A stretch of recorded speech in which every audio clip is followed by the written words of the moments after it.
అన్నమయ్య జిల్లా మదనపల్లిలో కలెక్టర్ ఆఫీసులో జరిగినటువంటి అగ్ని ప్రమాదం తీగ లాగితే డొంక కదులుతున్నటువంటి పరిస్థితులు కనిపిస్తా ఉన్నాయి. దాంట్లో విశ్వసనీయ సమాచారం ప్రకారం పోలీసులు ఏదైతే పెద్దిరెడ్డికి సంబంధించినటువంటి ముఖ్య అనుచరులు మాధవరెడ్డి ఆయన నివాసానికి వెళ్లి సోదా చేస్తే ఒక బస్తా డాక్యుమెంట్లు దొరికిన పరిస్థితి కనిపించింది. ఆయన అదుపులోకి తీసుకొని దీనికి సంబంధించిన ఎంక్వైరీ చేస్తా ఉన్నారు. పూర్తిగా పెద్దిరెడ్డికి సంబంధించిన సెటిల్మెంట్లు కావచ్చు, భూదందాలు కావచ్చు, ఇవన్నీ కూడా ఆయన కనుసన్నల్లోనే, ఈ మాధవరెడ్డి అనే వ్యక్తి కనుసన్నల్లోనే ఈయనే చూస్తారనే మాటలు కూడా వినిపిస్తా ఉన్నాయి. ఇప్పుడు ఆ డాక్యుమెంట్స్ లో ఏమున్నాయి ఏంటి అనేది మాత్రం తెలియాల్సి ఉంది. రైట్, చూద్దాం. అన్నమయ్య జిల్లా మదనపల్లి సబ్ కలెక్టర్ కార్యాలయంలో రికార్డుల దహనం ఘటనకు సంబంధించిన విచారణ ముమ్మరంగా సాగుతోంది.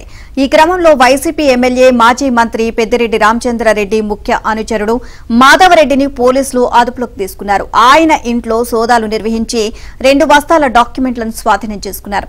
సోమవారం నుంచి పోలీసుల అదుపులో ఉన్న సబ్ కలెక్టర్ కార్యాలయ సిబ్బంది ఇచ్చిన సమాచారం మేరకు పోలీసులు మాధవరెడ్డిని అదుపులోకి తీసుకున్నట్లు తెలిసింది.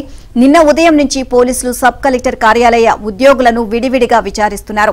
అన్నమయ్య జిల్లా అడిషనల్ ఎస్పీ రాజ్ కమల్ ఆధ్వర్యంలో 10 పోలీస్ బృందాలు, జిల్లా రెవెన్యూ అధికారి సత్యనారాయణ ఆధ్వర్యంలో 5 రెవెన్యూ బృందాలు విచారణ కొనసాగిస్తున్నాయి. సోమవారం రాత్రి నుంచి ఆర్టీఓ స్థాయి అధికారుల పర్యవేక్షణలో మదనపల్లి, తంబళ్లపల్లి నియోజకవర్గాల్లోని 10 మండలాలు, పీలేరు నియోజకవర్గం, కలికిరి మండల తహసీల్దార్ కార్యాలయంలో రెవెన్యూ రికార్డులను అధికారులు సీజ్ చేసి జిల్లా కేంద్రమైన రాయచోటికి తరలించారు. నిన్న ఉదయం నుంచి 5 ఐఏఎస్లు, 2 ఐపీఎస్లు ఈ విచారణను పర్యవేక్షిస్తున్నారు.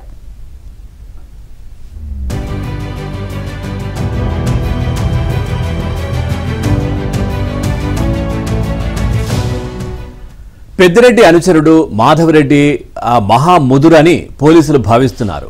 మదనపల్లె, తంబళ్లపల్లె నియోజకవర్గాల్లో పెద్దిరెడ్డి కుటుంబానికి చెందిన భూ వ్యవహారాలు ఆయన చూసేవారని సమాచారం. పెద్దిరెడ్డి తరపున 22A ఫైళ్లు చూడడంతో పాటు వివాదాస్పద భూముల్లో పెద్దిరెడ్డి పేరుతో జోక్యం చేసుకుని సెటిల్మెంట్లు చేసేవారని తెలుస్తోంది. మదనపల్లె పట్టణం చుట్టూ 100 కోట్ల రూపాయలు విలువ చేసే భూ వ్యవహారాల్లో మాధవరెడ్డి పాత్ర ఉన్నట్లు సమాచారం. సబ్ కలెక్టర్ కార్యాలయాన్ని తగలబెట్టక ముందు వారం రోజుల నుంచి ఆయన ప్రతిరోజు అక్కడికి వెళ్లి అక్కడి ఉద్యోగులతో మాట్లాడినట్లు పోలీసులు అనుమానిస్తున్నారు. ఇదిలా ఉంటే నిన్న ఉదయం నుంచి కలెక్టర్ చామకూరి శ్రీధర్, ఎస్పీ విద్యాసాగర్ నాయుడు మదనపల్లెలో మకాం వేశారు.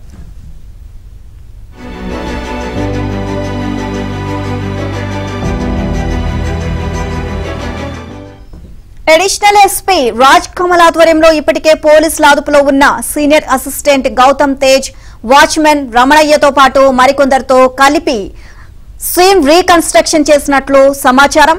ఘటన ఏ విధంగా జరిగింది, ఎవరు అగ్గిపెట్టారు వంటివి పోలీసులు నిర్ధారించుకున్నట్లు తెలిసింది. సబ్ కలెక్టర్ కార్యాలయంలో సెక్షన్ల వారీగా ఉద్యోగులను విడివిడిగా పోలీసులు విచారిస్తున్నారు. గతంలో ఏ ఫైళ్లు వేశారు, ఎవరెవరు వచ్చేవాళ్లు, అక్రమ వ్యవహారాలు ఎవరు నడిపారు, సూత్రధారులు ఎవరు అనే కోణాల్లో ఆరా తీసినట్లు తెలిసింది. ఈ ఘటనపై అటు రెవెన్యూ, ఇటు పోలీస్ బృందాలు విడివిడిగా విచారణ సాగిస్తున్నాయి. కాలిపోయిన ఫైళ్ల బూడిదను ఫోరెన్సిక్ బృందం సీజ్ చేసి తీసుకువెళ్లినట్లు తెలిసింది.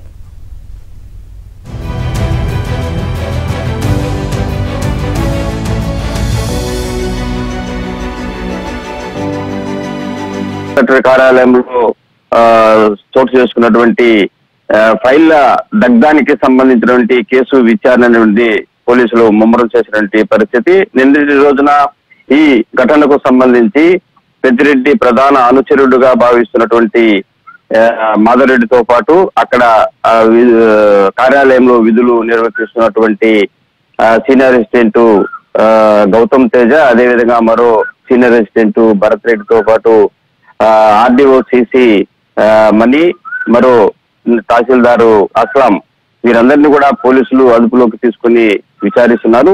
నిన్నటి రోజున ఈ కేసుకు సంబంధించి కొంత పురోగతి సాధించినట్లు మనకు తెలుస్తుంది. దాదాపు 11 పోలీసు బృందాలు ప్రత్యేకంగా విడిపోయి ఈ కేసు విచారణను ముమ్మరం చేసినటువంటి పరిస్థితి. అందులో భాగంగానే నిన్నటి రోజున ఈ revenue special chief secretary Sisodia కూడా సంఘటన ప్రాంతానికి చేరుకుని అక్కడ జరిగినటువంటి తీరును పూర్తిగా క్షుణ్ణంగా పరిశీలించారు. నిన్నటి రోజున మొత్తము 38 మందిని విడివిడిగా అక్కడ పోలీసులు విచారించినటువంటి నేపథ్యంలో ఎవరైతే ఇందుకు ప్రధాన బాధ్యులుగా భావిస్తారో పెద్దిరెడ్డి అనుచరుడు మాధవరెడ్డితో సహా ఎవరైతే ఆ సిబ్బంది 4 కూడా పోలీసులు అదుపులోకి తీసుకుని విచారిస్తున్నారు.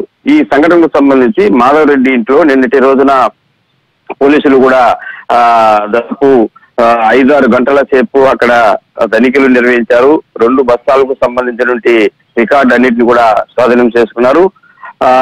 ప్రధానంగా ఈ మాధవ్ రెడ్డి అనే వ్యక్తి పెద్దిరెడ్డి రామచంద్రారెడ్డి అనుచరుడుగా చలామణి అవుతూ పెద్దిరెడ్డి భూ ఆక్రమణకు సంబంధించి ఇతనే అన్ని కూడా కార్యక్రమాలు నిర్వహించేవారని పోలీసులు గుర్తించడం జరిగింది. ఏదైతే వివాదాస్పద భూములు ఉన్నాయో ఆ వివాదాస్పద భూములకు ఎవరైతే కావాలని అర్జీలు పెట్టారో వారందరినీ కూడా అక్కడికి వెళ్లి బెదిరించి వారి ద్వారా ఈ భూ ఆక్రమణకు పాల్పడేటువంటి వ్యక్తిగా మాధవ్ రెడ్డిని గుర్తించినటువంటి పోలీసులు ఈ కేసు విచారణను మరింత వేగంలో చేసే పనిలో భాగంగానే ఈ కార్యక్రమాన్ని కొంత వేగవంతం చేస్తున్న పరిస్థితి అదే కనిపిస్తుందని చెప్పాలి. Neelima. Right, thank you Manohar Reddy.